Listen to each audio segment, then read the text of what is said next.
Bobby, I know you have a daughter. Yes, two. Oh, I love that. Piper, this question's for you. So at the end of the film, we got to hear that your character was described as passionate, persistent, and strong. And as a successful female lead in the film industry, what values would you encourage young girls to embrace or follow? Well, first of all, thank you for calling me a successful female lead. That was really kind. It's true. Yeah, that's just not something I would ever call myself. So it's just very, very lovely to hear.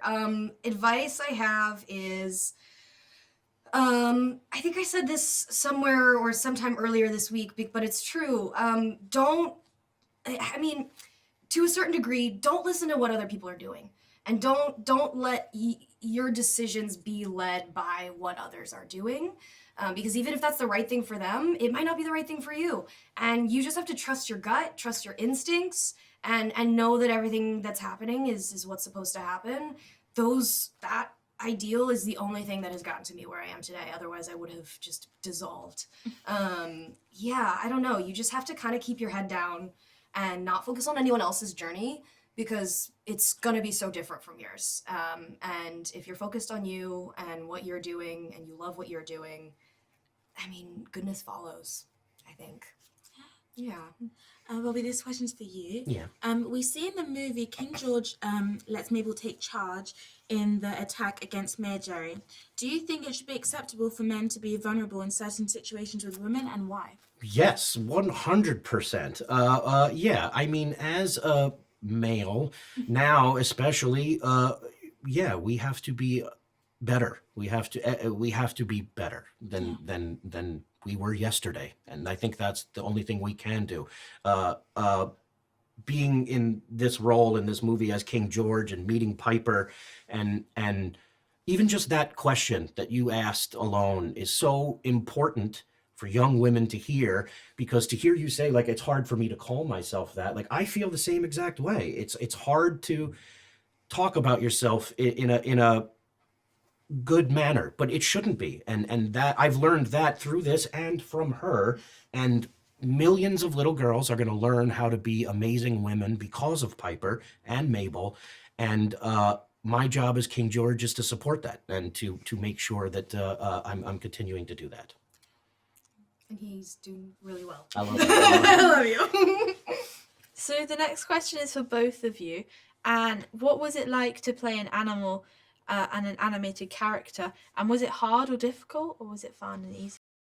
For me, it wasn't the playing the character that was difficult, it was just the voice acting in general. I've done far less of it than most people in this movie. And it's just such a giant scale when it's Pixar. So it was very daunting to me.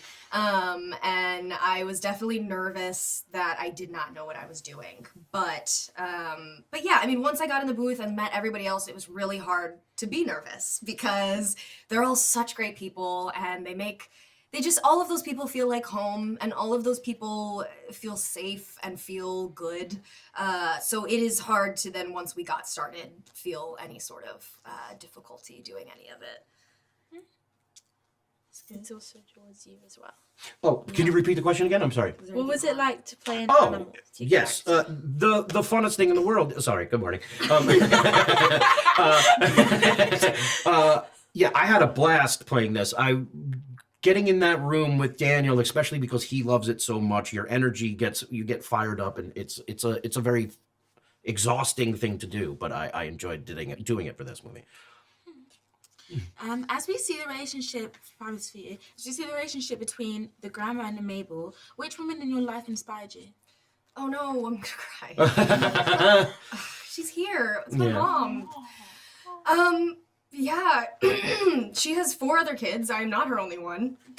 And she has taken such good care of all of us, and me too. Here.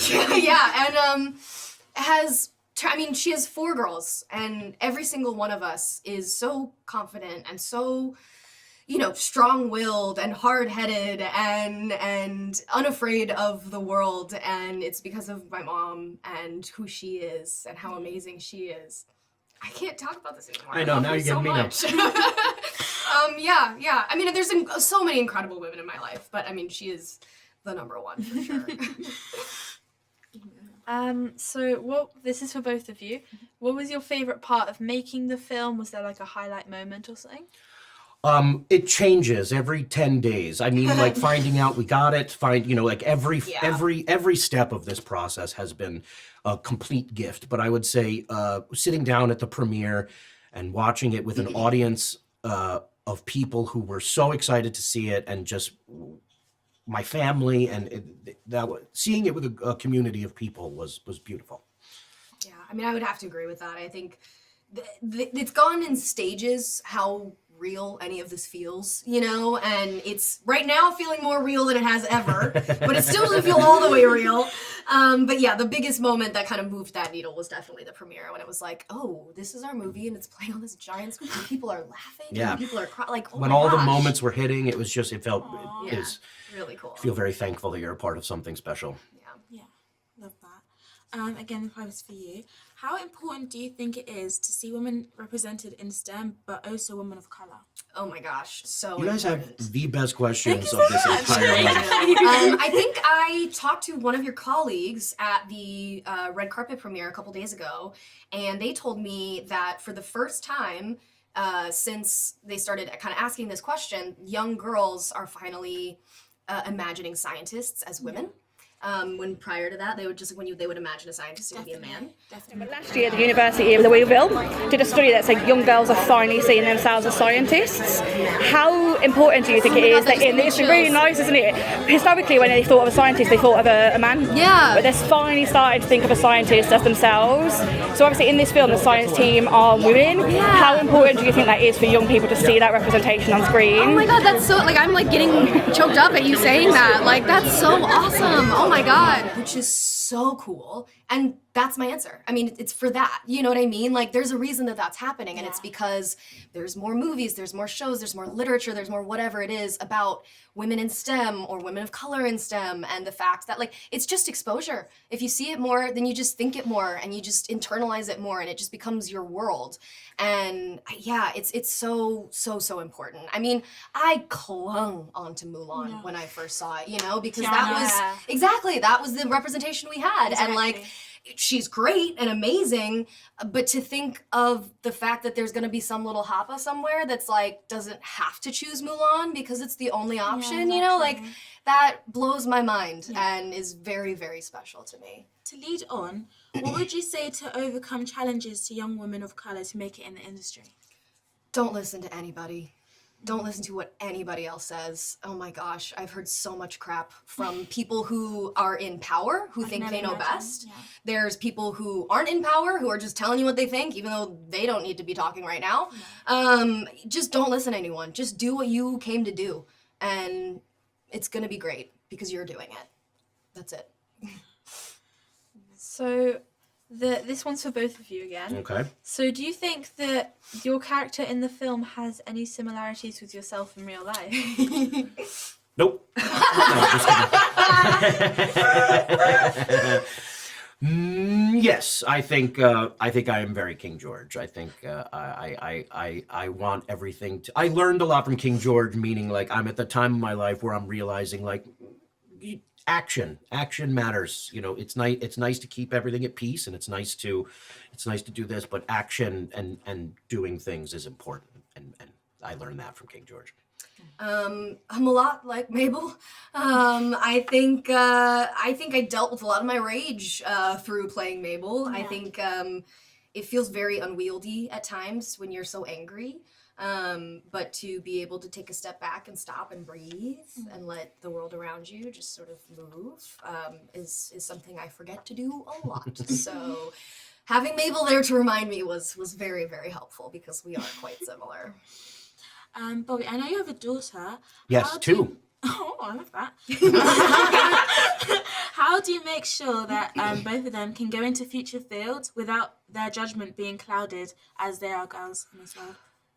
I try to spend some time every day just with them, talking about how they feel and making sure that I'm being attentive to them. And As you should.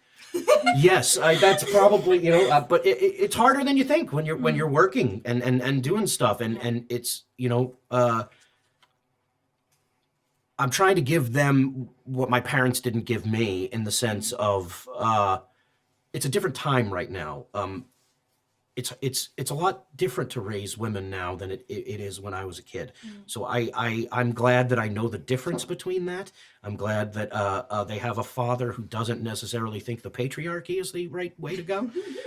And I'm doing my best every day. He was talking the other day about like positive self-talk and the way that he's been able to see how when he speaks kindly about his daughters to his daughters, they have started talking about themselves that way. And I think that's, I mean, when you were talking to me about, I just thought that was so beautiful. And it's like, unfortunately, that is the gold standard for dads when it should just be the standard. Yeah. But you are the gold standard. You do, I mean, he, every second he gets, he's like, oh, we're going to, I can't do that, I'm going to go call my kids, you know? Or like, okay, so we're done They at like 8 p.m. me. I'm gonna take a flight out at 9 p.m. so I can go be home with my kids and go take them to school in the morning. Like, it's just the dedication and the caringness that you don't see a lot in fathers. Thank you for tooting my own horn Yeah, for you're me. I welcome. really appreciate Of course. that.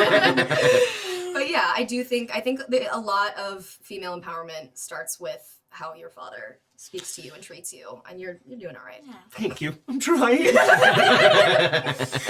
Thank you so much. Thank you so Amazing. much. Thank you so much. Incredible questions. Yeah, I love seriously. your outlet. Thank you for everything you're doing Thank for young you. women. I appreciate it so much. Thank you so much, guys. For real.